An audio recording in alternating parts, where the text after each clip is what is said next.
welcome to the Paranormal Lens podcast. My name is Chad Thomas, and that's Jamie Widener over there. You're there and everywhere, right? Yeah, somewhere. Somewhere. At least you're not floating away. You know, Lancaster County has gotten its share of rain the last 2 days, and Yeah. everything is yeah. Well, we had our share this weekend as well, where we were. So We did. What you want? You want to open with that, Jamie? You want to talk, or what else did you do this week? I don't know. I think that was the high point, because we were literally at the high point. We were. Oof, gosh. So we talked about this over the last couple of weeks, but this weekend we went to the Haunted Crescent Horror and Paracon event out at the Crescent Sanatorium in the luxurious town of Crescent, PA, which we got to see some of. So that was pretty cool. Yeah. It was good for the first 2-ish hours, and then Mother Nature had other plans for us. Mm-hmm. So, and given the outdoor activity that we were in, we battened down what little bit of a hatch we had and held on for dear life, and came out the other side okay. So yeah, we did. Should I roll the clip, and then we can talk a little more about it? Sure. I don't know how much of a clip it really is, but yes, go for it. All right. Well, here's the clip we got. Halfway through the Paracon. We made it this far.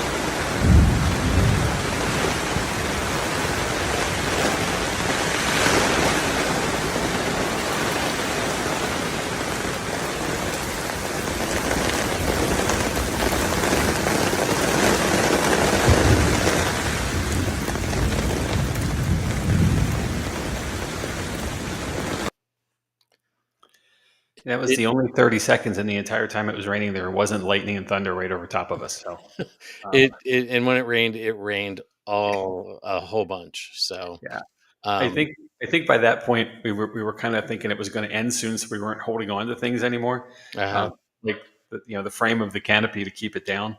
But there was a time when I thought we were going to just wind up in Oz or something. I don't know. Right, Bert. Thank you. We're glad we didn't drown too.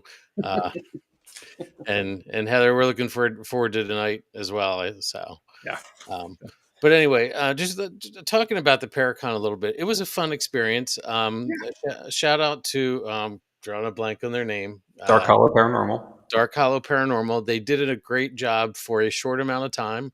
In a short amount of time, not 4, but it was a 6-hour event, so that, the day was long. But we understand that they had a kind of a not a last minute request, but a recent request to say, hey, can we do this? Can we do this kind of thing, like this event? And being intrepid, they said we'll figure it out, and pulled it together, and here it went. Mm-hmm. So not without a hitch. Of course, the rain was a problem, right? But it allowed control that. I mean, you can't exactly that, and it's a summer event, so you should expect it at some point. And a shout out to them. They did have a plan. We chose to be outside because of the nature of our booth, and it worked out because we were right beside the food vendor.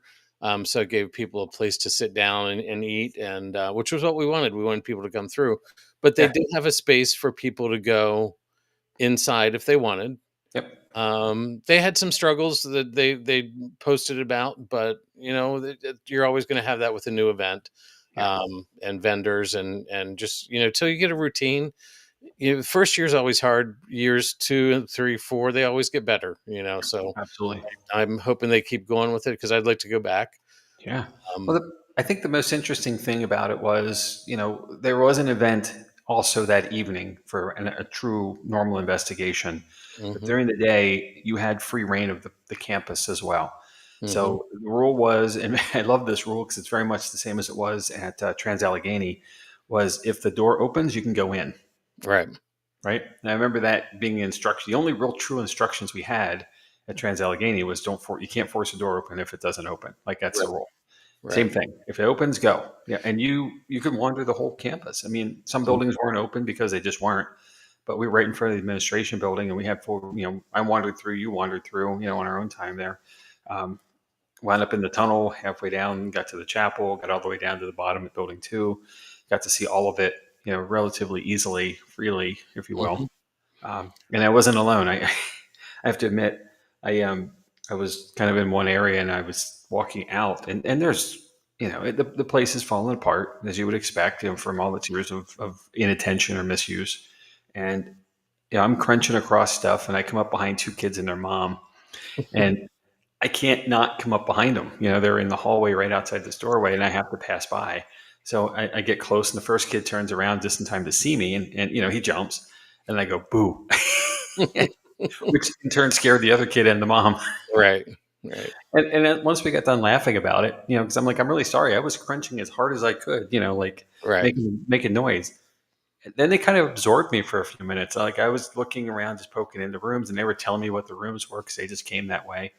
And then they were going left, and they're like, "Are you coming?" I'm like, "No, I'm going to go this way. I'm good." Yeah. Well, and I had the same thing. Like I didn't scare anybody, but I was looking for the tunnel and I couldn't find it, and I was Mhm.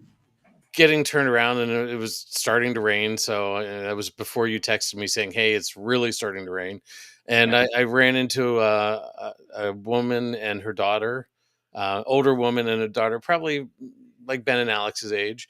Okay. And I'm like, "Is this the tunnel?" And she's like, "No, but here, let me take you." So everybody there was good natured and willing to help, and it was really a really great experience. Specifically, I'm going to call out Angel. I don't know his last name, Yeah. but Right. Angel was a great guy. He was in our vendor area. He was one of the staff members there, and he just kept checking on us and making sure we had everything we needed. We were handing out drinks. He appreciated that. He actually took some pictures because he's like, "I really like what you guys are doing. We weren't there to sell anything. Yeah. We were just there to have discussions." And we had some great ones, but he took pictures because he really liked that idea of just being there to talk and explain and absorb. Yeah. Well, let's talk about that for a second too. Mhm. So our intention at this event was to share paranormal experiences with folks, like what their stories are. And we had a 10 by 20 size booth space, which is huge, Mhm. right? So we had, our table, which with literature about paranormal lens on it. And then we had a lounge, for lack of a better way of calling it, because we had the I can't even talk, my gosh, paranormal lens lounge sign made. Uh-huh. We had three sofas, and we had a TV monitor playing with episodes, just downloaded episodes, just running through. But we Mhm. were just inviting folks to come and sit down with us and just chat. And it didn't hurt that we weren't more than 10 feet away from the food truck, right? Right, That was exactly. that was that was not intentional, but it worked out really well. But once you give people an opportunity to tell them about themselves or something about themselves, because we're all there for the same reason, right? We're interested in this. Right. The conversation starts, and in some cases they went on for quite a while. We had quite a few engagements that was like, wow, really, and of Uh-huh. course then you start to, it's like anybody else. You start telling stories about where you've been and where you like to go, and the questions go back and forth, and next thing you know, a good piece of time has gone by, and Mhm. everybody kind of leaves knowing more than they did before, which was Right. really all we wanted to do, is just engage and Yeah. share some experience. Yeah. We met a guy from Rainsworth Lodge in Gettysburg. Opened up an opportunity for us there, I Yeah, believe. yeah, Uh, I think so. so we'll check that out. Met a 14-year-old girl who probably has had more paranormal experiences than you and I Yeah, together. we were combined, right? Yeah, Sh- The girl has a lot of stories, and good luck to her with everything that she's got going on. yeah. Quite Um, an active home, home location is really the key, the catalyst, I think, of all of it. And not knowing what to do, in the environment. Like when something happens in your home and you're younger, you don't really have the experience yet on right, how to handle yourself in the situation. So we gave some advice and offered some connection, and it who knows? But yeah, she's got a pretty good head on her shoulders, and wasn't freaked out by it. And right. like, that's really cool, because not all paranormal stuff is scary. That's Hollywood, right? For the most part, Or the it guy can who be. sneaks up behind you at a Paracon and Like, goes. shut up, shut up.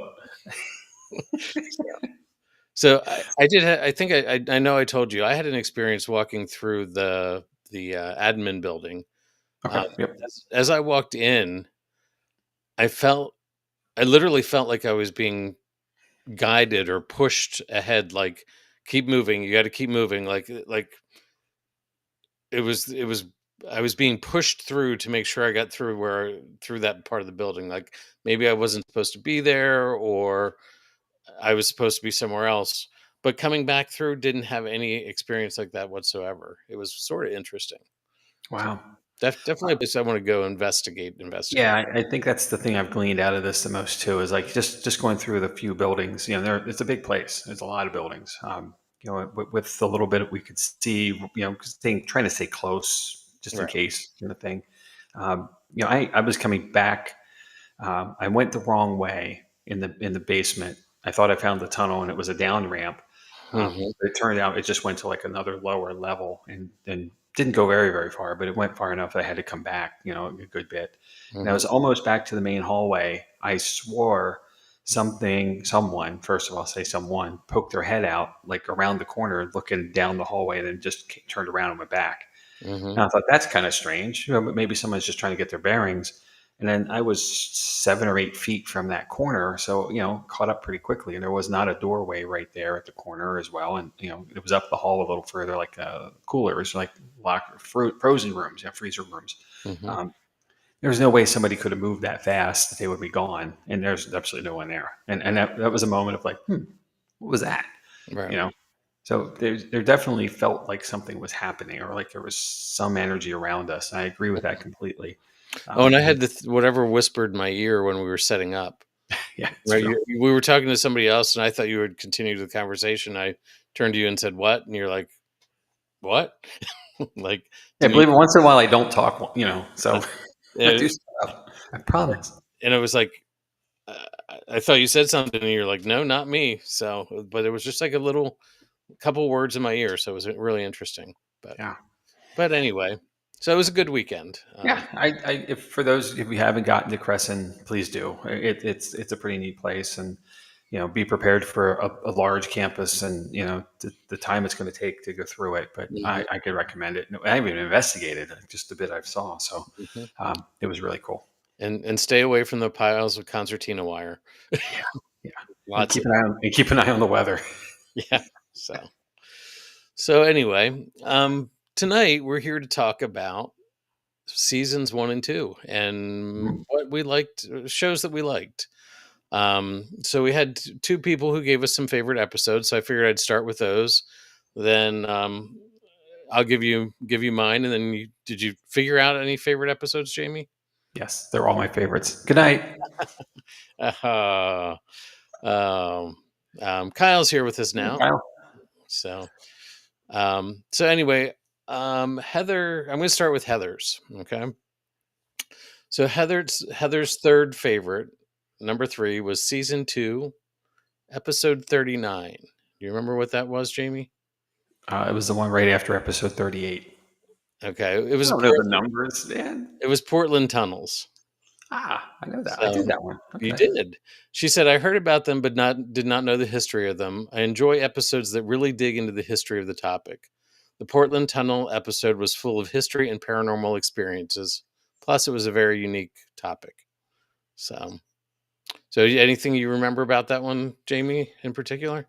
Well, same story, right? I knew about it, but I didn't know about it like with any detail. I think I'd seen it on a paranormal show at some point back in the day, um, and it piqued my interest in like really, and it's more so the criminality involved in in Mhm. the Shanghaiing, for lack of a better way of saying it, of kidnapping people, especially able-bodied individuals who just got a little too tipsy, you Right, know, coming in either in from the mines or from the lumber fields, and the idea that that could happen to anybody right.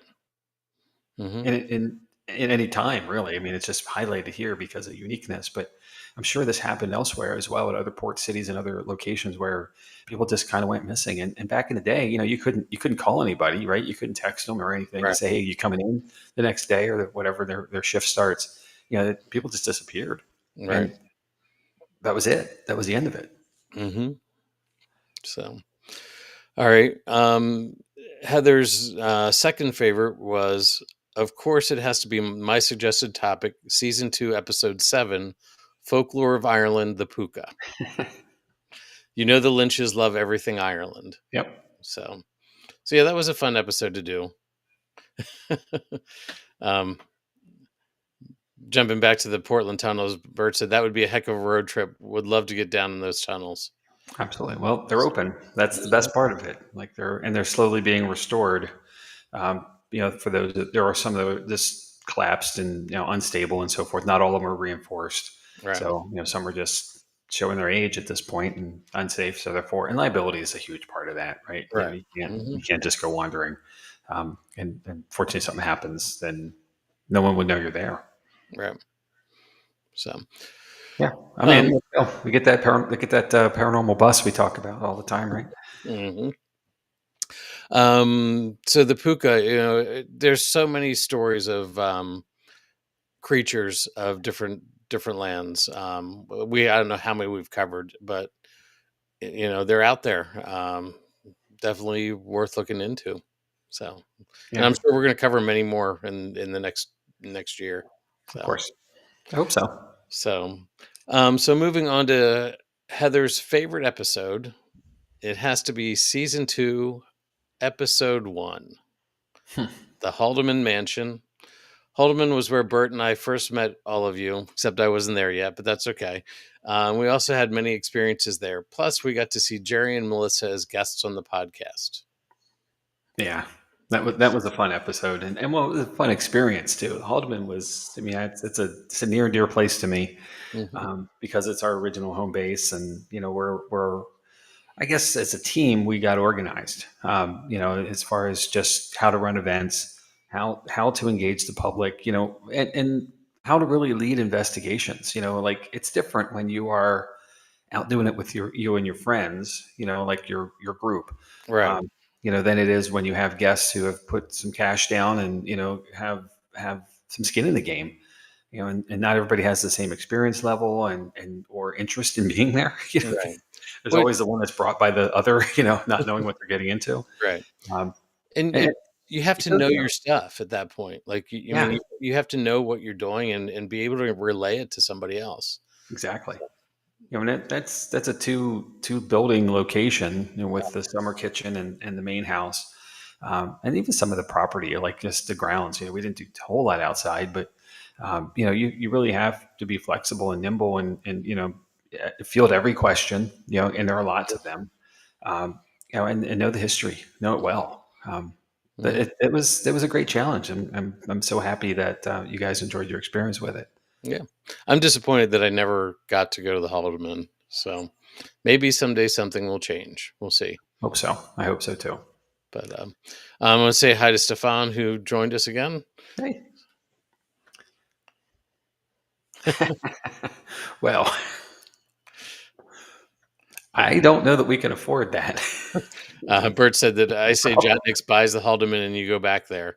We're going to have to start a GoFundMe. That's it. Definitely. So, let's see. Let's see. Moving on to Bert's favorites. Number 3, season 2, episode 35, Trans Allegheny Lunatic Asylum. Yeah. He said, I enjoyed this episode because I was learning about a place that we were getting ready to go to and excited about going. So yeah, that was definitely, there was a lot there. There's a lot, and more than we had time to unpack. I'm sure we could almost do an episode on every building that's there. Oh my gosh. Yeah. Maybe even on every floor, the way we were, unique. Each one is uniquely different. Correct. And with respects to the size of the place too, it's just such a massive property. Yeah, we definitely could go deeper. Maybe we should. Maybe we will. Yeah. So, all right. Well, this one's going to sound familiar. Bert's number 2 was season 2, episode 1, the Haldeman Mansion. And I'm going to throw up this comment that Heather said that she did have experiences outside of there. So, Bert said this was Heather and my first invitation out after our experience at Boobies. I took her there for a date night. This is where we met Melissa, Jerry, and the Jotniks team. We loved the people in the location. We were hooked. This is where I saw my first shadow person, and Heather saw my doppelganger. We were in the summer kitchen, and I was the first person going up the steps to the second floor. As my head cleared the top of the half wall at the top of the steps, there was a dark gray face staring back at me.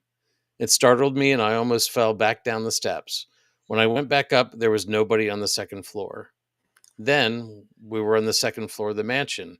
Heather thought she heard me call her name. She walked into the room, saw what she thought was me, and said, "What?" At that point, I walked in from a different room and asked her what she said. She looked back at the figure and it was gone. She said it looked and sounded just like me. And that was a little unsettling. Now that poor spirit. I remember this. I remember the situation with the summer kitchen, and falling backwards down those steps is relatively easy because they're only about 8 inches wide. They're super narrow. You almost have to go up sideways. So losing your balance there would not be good. That's a crash and a burn. But that experience was one of the first where we actually had a lot of activity happening, uniquely different activity happening all around the property, between the summer kitchen and the house. So I'm glad you guys were there. You certainly, as seasoned investigators, you certainly brought your A game there, and your energy really helps bring out the activity of the location. We've seen that in other places. We've all been together as well. So that's super cool. Mm-hmm. So Bert's number one is actually season 1, episode 52, which was the live at Booby's Brewery. And I was just chuckling because I saw Heather's comment pop up here. I don't know if I could handle 2 of Bert. Well, one would be Bert, one would be Bart. So you'd be fine. Yeah, you got it covered. No worries. Maybe it is Bart. Maybe. Oh my. Oh my. There we go. We figured it out. Yep. So season 1, episode 52, the live at Booby's Brewery. Bert says, I've always been interested in the paranormal, but this is where my personal paranormal experience started. Heather and I took a Friday night ghost tour at Booby's, given at that time by Pat Miley. Mm-hmm. Heather picked up a lot of stuff during the tour. After the tour, Pat, Heather, another guy, and I went back to the ballroom. It's the first time I saw her abilities in action. Without knowing the history of Booby's, Heather got the name Carl at the bar end of the ballroom. While she was talking with Carl, I was just sitting and watching. All of a sudden, I got this overwhelming feeling of sadness and started crying for no reason. Pat tried to console me by saying she's okay. I said, it's not me. I don't know why I'm crying. Then we moved to the other end of the ballroom, and Heather was sensing someone else, unknown who. This time I was getting a feeling of overwhelming anger. Pat held the K2 next to me, and it would spike to red. I didn't understand what was going on. I have always been able to pick up on people's energy, but not like this, and not from people who weren't there. This is when we found out the other guy was a psychic. He explained to me that I am an empath and that I can pick up on a spirit's energy. I didn't know what an empath was and wasn't sure if I liked the experience and not being able to control it. Later, when we were standing outside getting ready to leave, I didn't feel right. The psychic ended by cleansing me with sage, and I started crying with sadness again. When it was done, I feel better, more like myself, but totally drained. The psychic's guess was that Carl had attached himself to me, but that was one heck of an intro to the paranormal. Yeah. So. Absolutely. So yeah, the brewery is definitely an interesting place, and the sense that I got just reading this is that you may have been dealing with Mary, Bert. Mm. I just that's what came over me when I started reading it. Mary, and maybe Eloise when you felt the anger.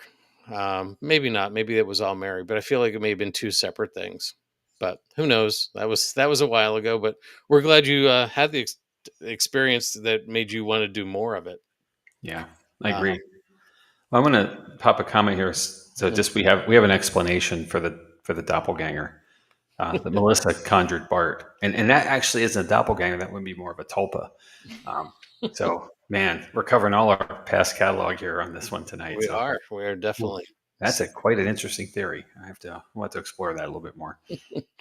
So anyway, Yeah, but we had a good time that night. It was really interesting. We were supposed to set up in the lower catacomb, but we got there. There was a wedding reception, I believe, or some sort of Yeah, reception. something going And on. Sam was accommodating. He's like, "Well, how about the vat room?" Which I think worked out better in It the did. It end. really did. It was Yeah. more cozy and intimate, at least for us. We had Dave join us that night. It was great. It was a lot of fun. Yeah. We had people walking by like, "Oh, what are you doing?" Like, it, Yeah. Well, it was. people from the party that we were bumped by Uh-huh. were very interested in what we were up to, and we're set up with cameras and equipment and so forth, and video, microphones and all that stuff. So it was, but we're tucked way back in, against the back wall. So yeah, and it did. You're right. I think it added to the atmosphere being there in that space. It's different. That room's different, Mhm, uniquely different every time we explore it. mhm, Um, and I think it brought out the best of the episode. And mhm. it didn't hurt to have the flashlight going off in the crevice behind us all night too. So That's true. Yeah. So, if you haven't seen that episode, check it out. It's a pretty good one. yeah, that made my list too, by the way. And So, so um, all very right. cool. Very cool. Well, Jamie, let me go through my list, and then we'll wrap up with your list. Is that okay? No, I could do mine. You could do yours last. It doesn't matter. Uh, I'll go first. So, Okay. Okay. so my number three is season one, technically episode two, Ogopogo. Yes. This was our first episode where where one of us presented a topic. Our good friend David Darametti set the bar on this one, and he set it pretty high. After 4 months of planning and preparation, we were going to sink or swim. We had no idea what we were doing, but David knew his information, and we all had a great time. Yeah, like, and we were doing some other things we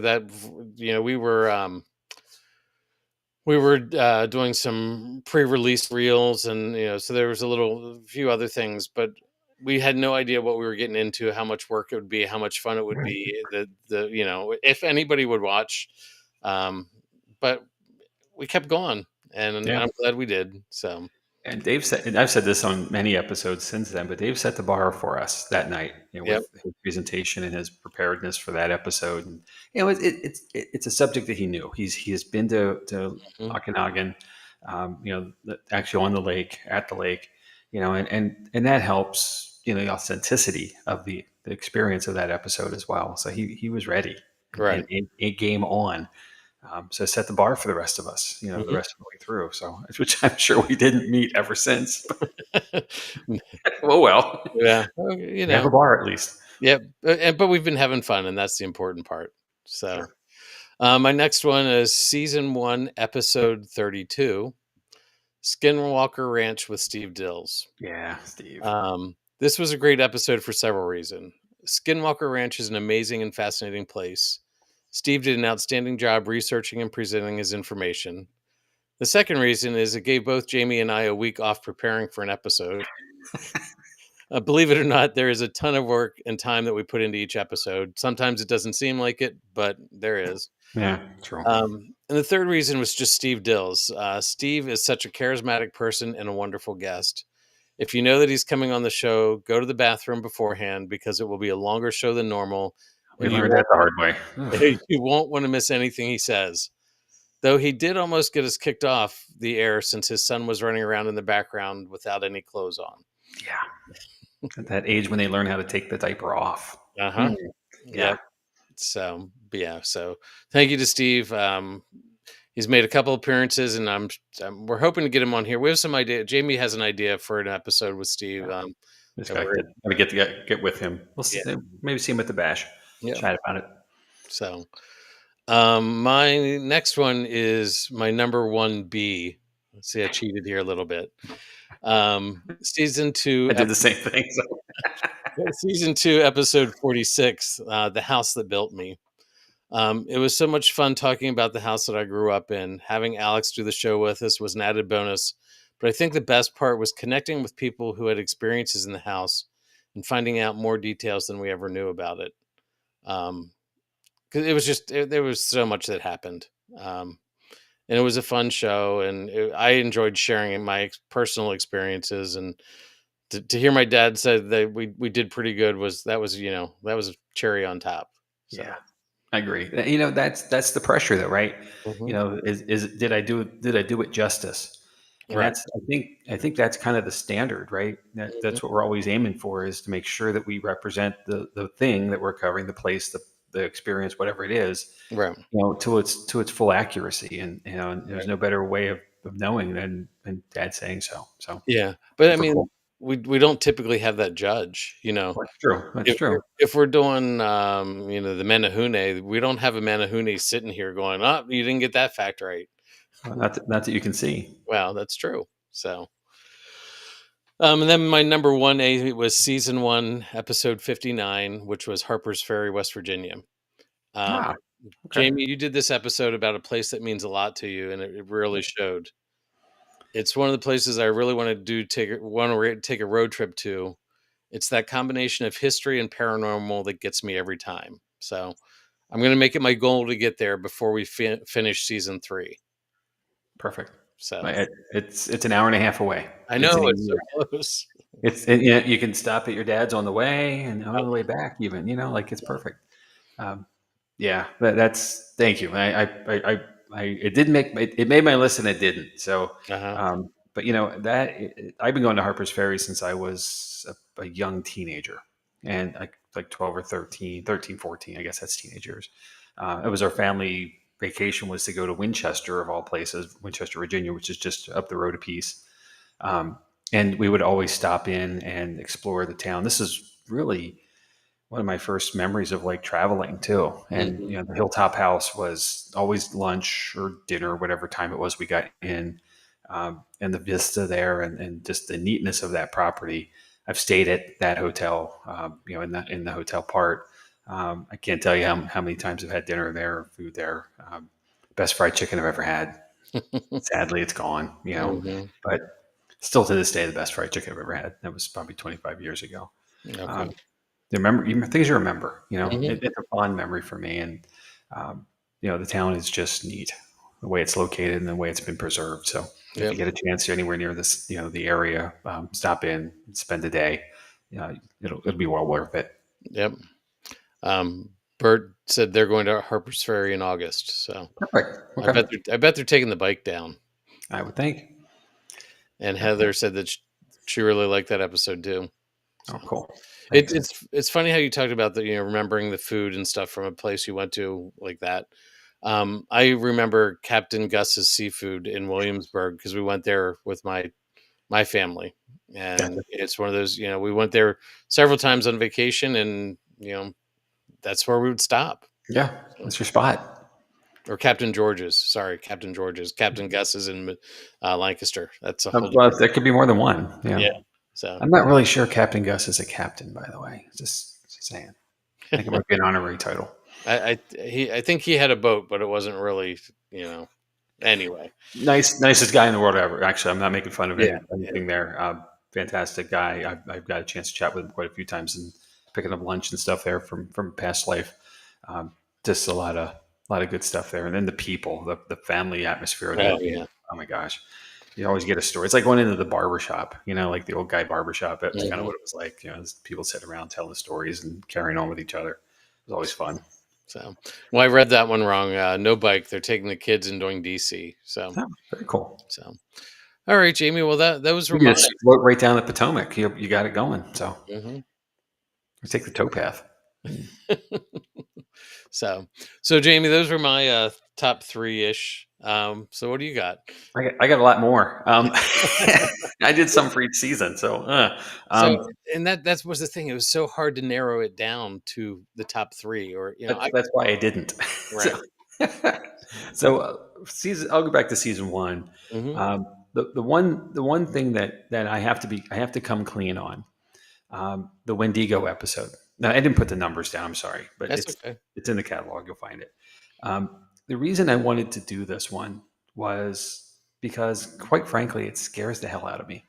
The idea that this could be something that exists out there in the wild. And the more I dug into the story, the more I really understood it. That it was a way of explaining the things that happen to people. With we'll call it cabin fever now, because of, we have cabins, but the first peoples, especially in Canada, where most of the stories come from, even though it is the northern tier of the U.S. as well. But they didn't have that sheltered place. They had their own establishments instead, but they didn't have the concept of cabin fever. They just, people got wonky in the middle of winter, and that's when resources were their scarcest. That's when it wasn't getting warm fast enough. Like spring was just so far away still, and people did things, Right. and they got crazy, for lack of a better way of saying it. And so the natural explanation is that this supernatural creature, they became that, and that explained their behaviors.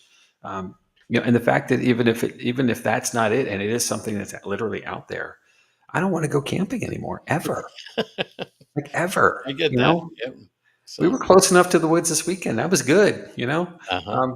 But it's just one of those things that really actually scares me. So I have to come clean and admit that I don't get scared by much, and that's one it is. That Like, makes just the sense. possibility of it. It just no.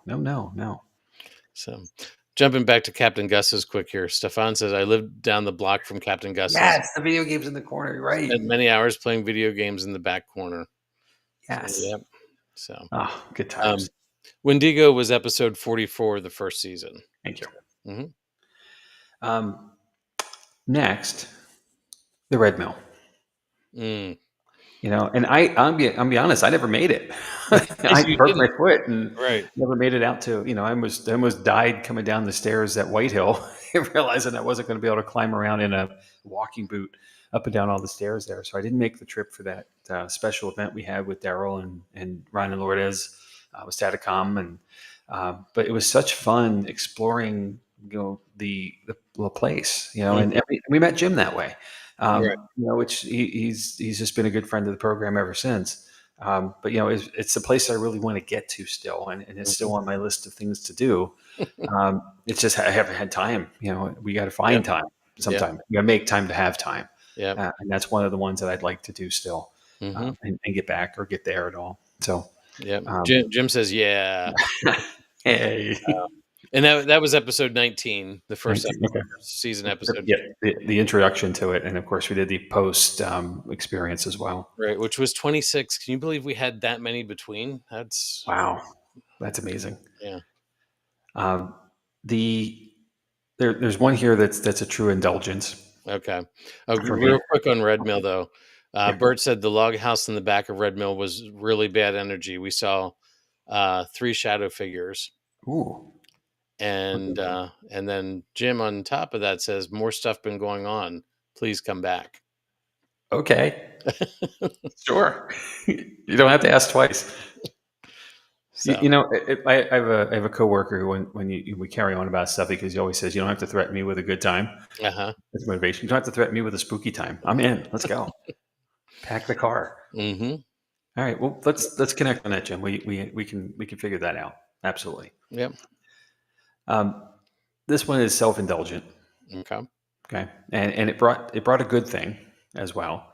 But I took a week off to go on assignment to Walt Disney World to do the episode on the Haunted Mansion, and that goodness that it brought was Steve and I believe Chris from his team down there to get the Hanover Tavern episode. So it was a double dip of goodness. The Haunted Mansion to me has been, again, going back to being a little kid, the place that is always just the one thing beyond all the other stuff at Disney is. It was the place that drew me every time. And I didn't, I did the video all the way through, so it's there. You can see what the ride is, at least in Florida. Florida's next for me, or I'm sorry, California's next for me to get to. So and see the differences, because they're uniquely different properties. But riding it at 12:55 a.m. on a late night late extended night, being the only guests in the building, like we literally walked in and I'm pretty sure the usher was like, oh man, one more. Getting my own doom buggy, with Steph and Zoe, was so much fun. Us going through like that, and they were having just as much fun as I was. But leaving, walking out, there's nobody anywhere nearby. It's just us leaving, and the experience of animals like wildlife coming in and like all these big birds landing and all this other stuff. There's an owl hooting. It's like it was so surreal. Like Mm-hmm. you're not supposed to be here. It just added to the creepiness of coming out of the mansion. So So much fun. yeah, that I almost mentioned that one as one of mine. And you're right, we did get hit Steve and his group with the Hanover Tavern, and they released some It's never never been seen footage, right? so that was pretty cool to see that. They had candles, LED candles that sort of lit themselves like somebody was walking around. Yeah, Definitely worth checking that one out. that was very cool and well worth it. Well worth not having me here for. So there you go. I'm sorry you missed it. It would have been great to have you, but on assignment. On assignment. Sometimes you have to take one for the team and go on assignment. So Yep. So I'll do it again. Don't worry. Don't worry. all right. Jim said the shutters flapped this weekend. No wind. Ooh. Okay. So That's abnormal. Absolutely. Okay. Jim, I'm going to ask you for a favor, and it's a really easy one. Start a journal, start a log of some kind where you're noting stuff as it's happening or it's being reported to happen. So we have some idea, like days experience, that kind of stuff. That'll help us focus on what's going on when we get there. Mm-hmm. Perfect.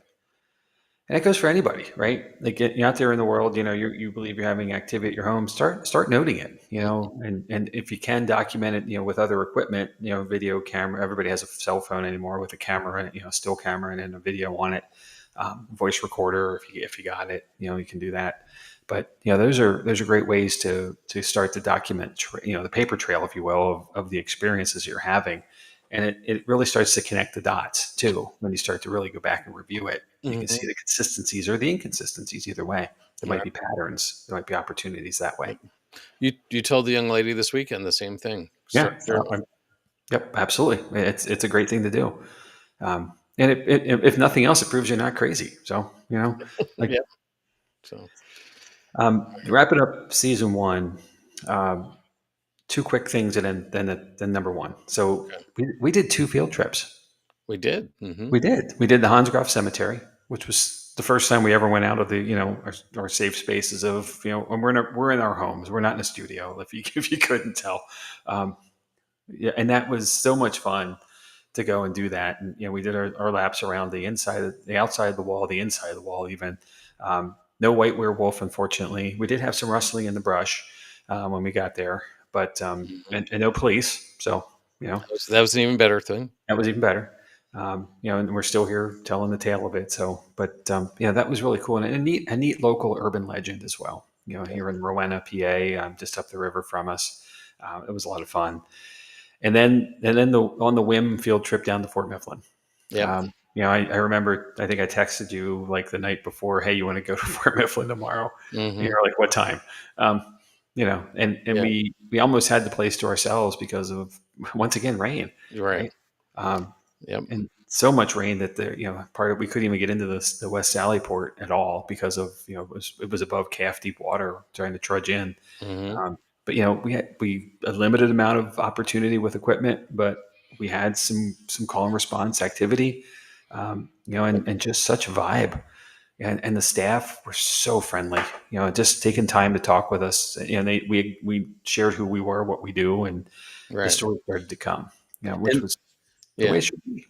Right. And then Greg got there after all that. Then Greg, and we met Greg O'Brien, who was fantastic. Yeah.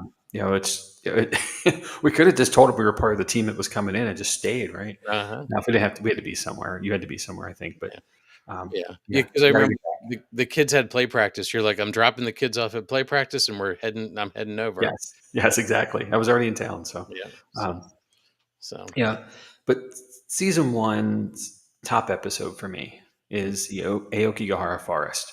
For a lot of reasons. One, it's such a unique thing to exist in the world. As far as the lava fields and how nature has recovered from that. The eruption of Mount Fuji, and just become a place, that is very uniquely different than most other places in the world because of, the way the trees are growing above the lava. It's just, and it's such a density of forest and nature. Mm-hmm. But the significance of people going there to end their lives, and it's cultural to some degree in Japan. I get that. But the depth of that it still happens even now, really hit home for me. And I admitted it in the episode. There was a time when I was very low as well. So this meant a lot to me personally Mm-hmm. to cover this. But I got more out of that, just the stories and all of that. I got so much more out of it, that than I would have ever thought of, in covering it. So, not a road trip to get there. It's a plane trip and then a Yeah. bus trip and so forth. But, someday, some way, I'd love to get there and just explore it myself. Mm-hmm. So before you move on to season 2, Stefan has 2 leads for us. One of these we Stoner talked House, about a little sure. bit. Stoner House in Manheim Township, which is in the park there. In the Overlook complex. Yep. And Lancaster Cemetery off New Holland Avenue. Yes. So I'm well aware of Stoner for sure. Thank you, Stefan. Well aware of Stoner. We actually had a recent conversation about it. But then the cemetery is an interesting one as well, as well as the cemetery that is off of Charlotte or Mulberry. I forget which one, between Orange and Walnut. That's another one, a really, really old one, much smaller. mhm. But both of them are. There's a lot going on in each. So yes, thank you. Okay. Well, season 2, and honestly, too, there was a 1A for me on season 1, real quick. Yeah. Staticom. Oh yeah. Right. Ron and Lourdes, Ron Yacovetti, Lourdes Gonzalez, dear friends of ours now. We didn't know them that well back then, and they were so gracious. We did an episode. You did an episode on ITC, Mm-hmm. which was eye opening and informative. That really set the stage for Staticom to come. And they were so gracious with all of their time. That was a very long episode for us, at least as far as what we had done so far. But the way they approach the field is in the respect they have, and the innovation that they're willing to put forward, and Right. share. It was just so, and it's just such nice people. And that includes, and I know Staticom isn't Staticom anymore, and I'll not go too deep there, but it led us into a conversation with Tony Rathman on the Fort Dodge Hospital, Yep. in Arizona, where they're Dodge Phelps Hospital. Dodge Phelps, I'm sorry, thank you. Yep. Hospital there, and he was so kind with his time as well. And obviously, we're all in the field together. Like, we have passion. We start talking, we keep talking, right? I get it. But it's led to so many cool things there with that connection. So, but the innovation is the big thing for me on Staticom. Just how they're just going at it and making it be a thing that we all can enjoy and experience. And I've been in the room with it now, finally. And every time I'm just blown away, and looking forward to the next time. Mm-hmm. The Staticom one is definitely worth checking out if you don't know anything about it. And that's episode 35 of season 1. And the Phelps Dodge episode, talk about some evidence that he's captured something on camera that will lead you to the path of believing. Yeah, it is amazing.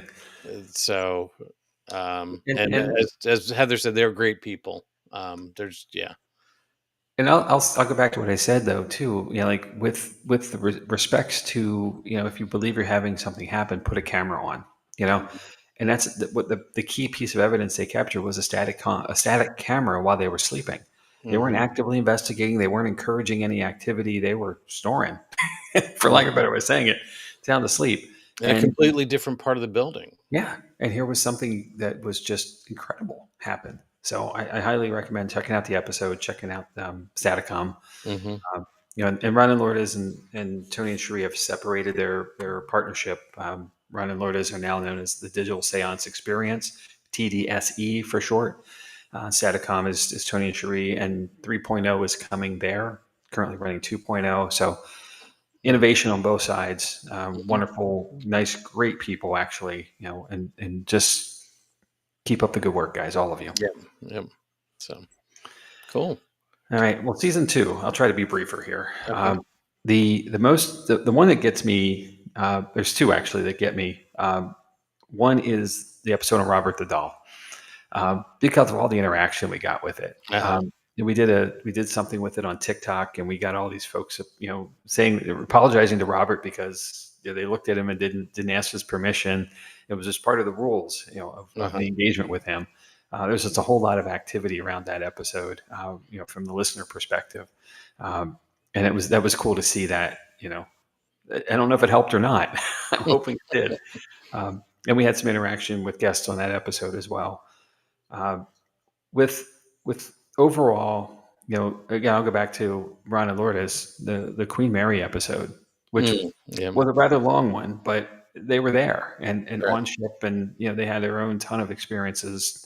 Ron, having lived in the SoCal area nearby, got to do it regularly as an investigator, which is so cool. And there's some other shared stories of things he did around the area there. But the fact they travel back still and still go investigate it. That was one of the great ideas of, hey, pick a date in the future and say we're going. Who wants to come along? I'm still holding them to that. So, guys, when you catch up to this, get that date on the calendar somewhere so we can plan. But that's let's rally and go kind of point. It was fantastic. That's and that one was pretty cool because what happened was during the week before, I just put a plea out on Facebook of, hey, has anybody investigated? And we ended up with Ron and Lourdes, and they had pictures, and they it was meant to be, and it was good. So absolutely. And hopefully more to come, right? So, well, next for me, and this was your episode, was on Wilson Castle.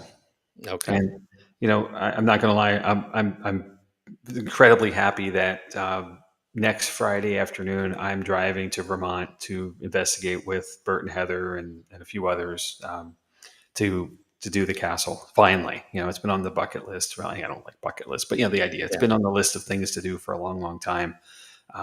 It's so exciting, and it just can't get here fast. I don't like to wish time to come, don't overlook anything between here and there. But this has been on the books for some time now, and we really haven't talked about it because it's not us as us, you and I, and the team overall, but it is a lot of us. So I'll share more of the experience after the fact, but getting there and doing that is going to be so cool, especially with the group of people we have. So, but it was a great episode. You covered it. You connected with the team there on the ground, and they were so willing to share information. And we've learned since then that some things may be different than presented originally. So hopefully we can follow up on that and the post side of it and update. Yeah, you need to see if you can touch base with Doug while you're there. And maybe we can get Doug on the show. That's true. If you see him, put it out there. Yeah. Okay. I'll give a 1B and a 1A, and I'll be good. The 1B, the Dilatov Pass mystery. For me, that was one that I've known about for such a long time. Knew enough about it to be dangerous, but not enough to be factual. And coming through all the research, it's huge. I mean, it's been so long ago that it's been touched so many times, but it's still not explained to this day. Right? What really happened to these 11 people who just disappeared, out in the middle of nowhere? And the evidence they left behind just is so puzzling. And the world will never know really what happened. But that doesn't stop the theories and the conspiracy theories specifically. Right. That was on my list as well. It's just, I tried to pare it down, but that was. I didn't care. I just put everything. No, I'm kidding. I didn't worry about a short list. I just put together the top 5 or so, and then 5 became 6, and then became 7. So that's fine. Like I said, I liked all of them. But my overall favorite from season 2, and honestly, I think my favorite overall so far, was the episode on Hans Holzer. It's personal to me. It's near and dear. This guy is, he was the great grandfather, I guess by now, of paranormal research. For so many of us, he set the stage, he set the pace. He was willing to put himself out there in a time when it wasn't cool to do so as well. The paranormal is still a pseudoscience to many and most. But he tried so hard to legitimize so much of what he was doing for people to understand it and absorb it and accept it. And it opened a lot of doors for all of us that, sometimes we just don't realize it. We're all standing on someone else's shoulders, and understanding on someone else's as well. But I think a lot of us are on his, and that was really nice to be able to represent that and learn a whole lot about him and his experiences as well. He only has like 7,000 books, so he wrote a book every 2 months, I think it seems. To read through everything quickly, right? Yeah, they're not. Well, they're all stories too. Like the way of his writing style was like a conversation, and it makes it so simple and easy to read and follow and really get the gist where he was coming from, and the actuals of all of those case files are just amazing. So right. Yeah, I threw this up, but Heather said, I know I keep saying this, but I like that one too. To which I like them all too, so it's cool. Bird said all the episodes were great, and thank you. I want to echo that, Jamie. Everything that you've done, everything I've done, everything that David did, we all put our heart into this, and everybody's done a great job. And I agree. We're starting to, I think we're up to 2,700 views on TikTok now, Spotify. We are getting seen slowly but surely, and 33 countries now, by the way. Yeah, as of yesterday. I didn't look today, but that's amazing to me too. The stretch of where this is being heard or seen around the world is humbling. We're forever grateful. And Jamie, there's some countries that I've never heard of. Like it's just you've got the typical ones that but and again, I'm not trying to show my ignorance, but Gambia, we've got that. We have well, there's one that was unknown, but there was another one that I saw the other day. I'm like, where is that? So it's pretty it's great that there's that many out there, people that are looking. Cabo Verde, and it's an island. Actually, I know where that is. It's an island off of. I've heard of that one. Northwest coast of Africa. I looked that one up actually when it came in. So, but it's great that people are interested. So, absolutely. Well, this is why this was the motivation. Looking at this, where Spotify gives us great stuff, and Apple does too, like as far as metrics and all. But this is where the motivation came from, the inspiration, maybe a better word, for the Urban Legends International Edition episode came from, was like the stuff's happening all over the place. It's not just us here in the U.S., and we should look at everywhere, and we try to. I think we've done a really good job, between you and I and David, of going around the world, with stuff, and there's so much more than we can ever cover. That's the beauty of the paranormal field. I can say it all the time. There are no walls, really. It's so deep and wide that we'll probably never really run out of episodes. We might just run out of time to do them, like as far as us getting old, so I'm happy to keep trying and keep going. And, that's why we always ask too, at the end of every episode, like, what would you like us to cover? Right. If you've got a story in your area or your place where you're from, regardless of where you're from. We got a nice message after the Hold a Folk episode from someone in Iceland sharing a story about a rock near her grandparents, or her summer home, with her grandparents. And, the belief that there might be Hold a Folk there. That was just nice, to get that connection. So, yeah. I do want to say there was a killer intro on the international, remember that? A little bit of graphic action. Yeah. And I have this idea, and it was like, yeah. Please make this work, Chad. That's all I said. Yeah. So, but anyway, I think we've done a lot, and there hasn't been one bad episode. Well, no, there hasn't been one bad episode. I've probably done a dud here and there. I'm not to puff it, out too far. Let's keep it real. That's okay, and that's also why we ask for feedback and information too. Like, we ask for reviews and stars and all that stuff. It's to let us know how we're doing. It's a metric. A good barometer, is public comment. If you think you're doing great, maybe you're not. So, please let us know. Reach out. We're never going to be offended. We're not going to get too high or too low on it, but we're certainly going to use it.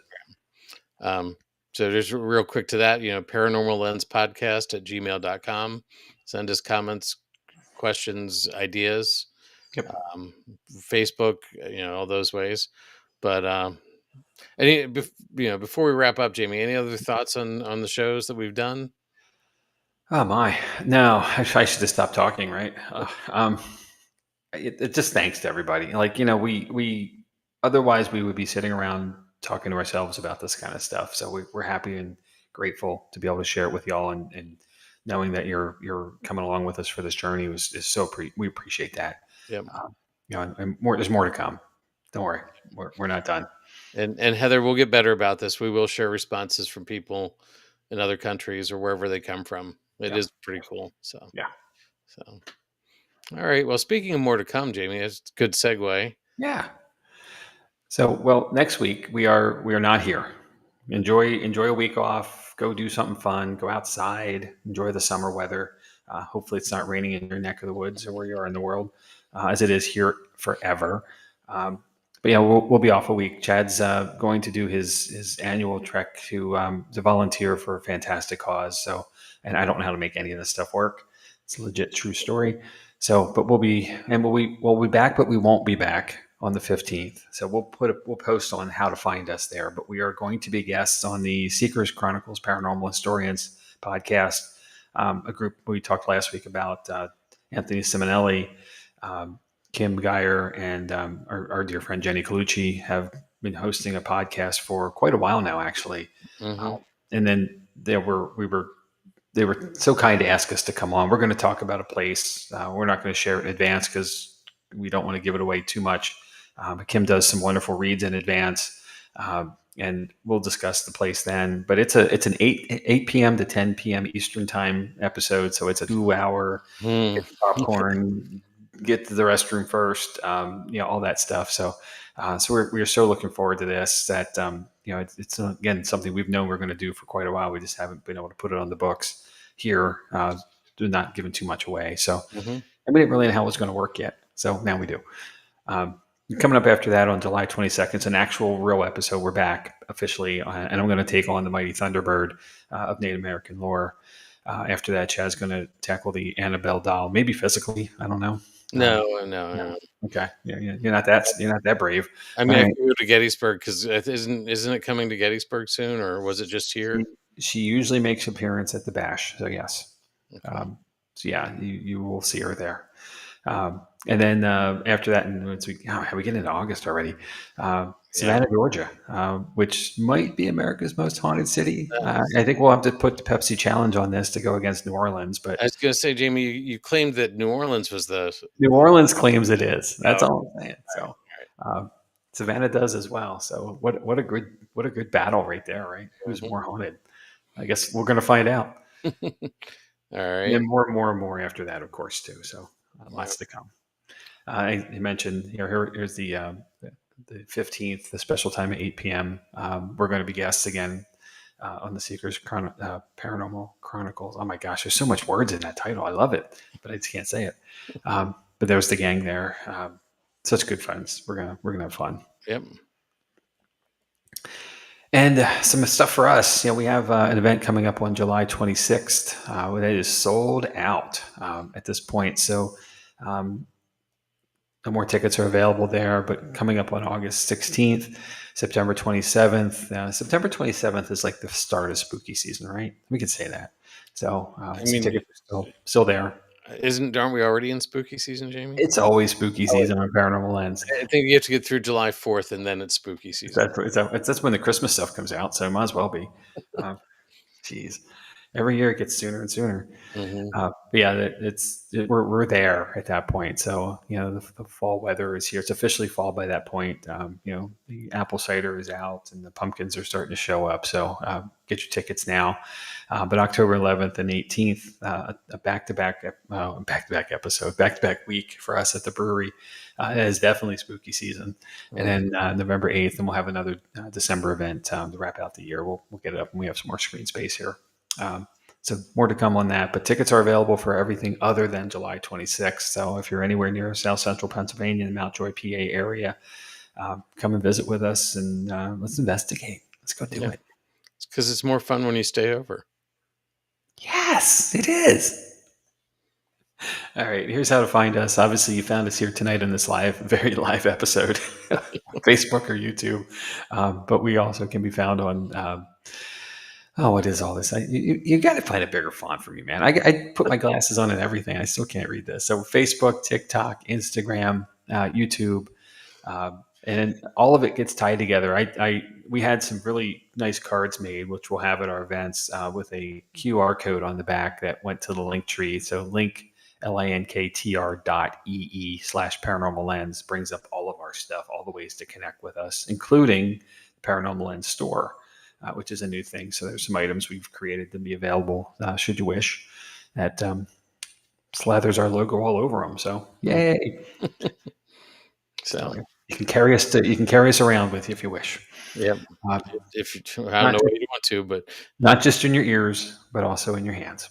So, well, as Bert said, what will we do without you for that week off?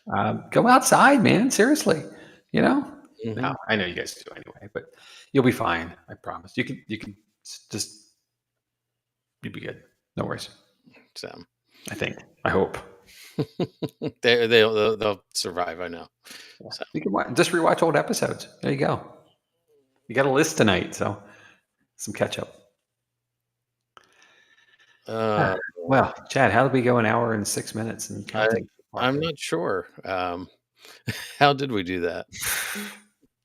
Always, we joke about this a lot, but every time we say, well, this is going to be a short one, looking at the information we have to present, it's always an hour and something. So, never fails. Yep. So, well, we're putting a wrap on season 2, Jamie. So, yeah. So, thank you again for everything you've done for the show. Putting it through. Dude, I go up and talk. You make all this magic happen. Thank you. No, but there's the other side of it, like the booth. You put that together this past weekend, and that was all you. Like we all have our strengths, and we so we that's why we have a team, right? Yeah, that's fair. That's very cool. Thank you. Yeah, and this was a lot of fun. We hope we're going to see folks out in the field a little bit more. We're going to investigate, pun intended, doing some more Paracons and some other outside engagement, just to sit and chat with everybody. And everybody's got a story, and we would love to hear it. So even if it's not out there in the world somewhere, if it's here, you've got a story or an experience to share, send us a message. We'll be happy to talk about it, and it doesn't necessarily have to mean something that makes it on the air. But we're all connected, and we're all in this together. So let's commingle a little bit. Yeah. And any other thoughts, or is that it? I think we're good. Yeah, I guess I got to stop talking at some point, right? So yeah. So. And there's Maggie. Yeah, Maggie is in the background. So perfect. It's our third partner tonight, or every night, actually. So, well, on that note, again, thanks everybody. We will see you in 2 weeks if you tune into the show that we're going to be on. I'm not going to try to remember it at this point because we don't have it up on the screen. The Paranormal Historians, they're a great team. So we'll see you then. Until then, stay alert, stay respectful, and stay curious. Good night.